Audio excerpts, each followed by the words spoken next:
I've covered so many of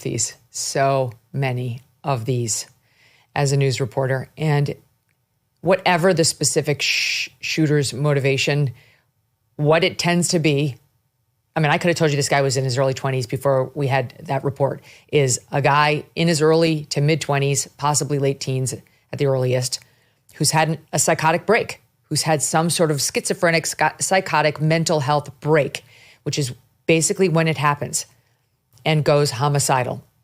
And there will have been signs, there will have been social media postings generally, there will have been people in the shooter's surrounding environment, whether it's his school, his work, or just his family or friends who have seen troubling signs.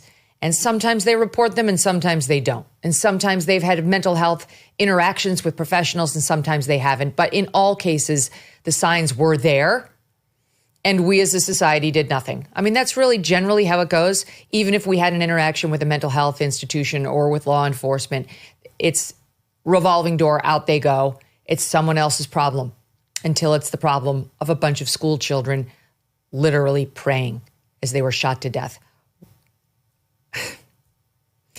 The local CBS affiliate describing the emotional scene as it unfolded here. I'm directly in front of the entrance to the school on Garfield Avenue and West 54th, right off of Lindale.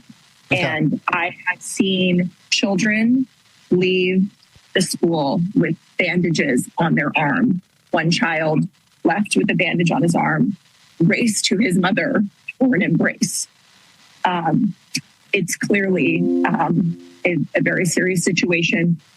We will not speculate on any details. What we know now is what I'm seeing. And what I'm seeing is an active police scene outside of the school. And I've seen two children leave with bandages on their arm. It's a really emotional scene here for people who are looking on. I've seen very distraught looking people, potentially parents whose children attend this school. And I have seen police go in and out of the school here, at least a dozen ambulances blocking off the entire road, and just a very active scene and an emotional one for the parents and the families. And as you can hear there, some of the reporters covering it, how could it not be?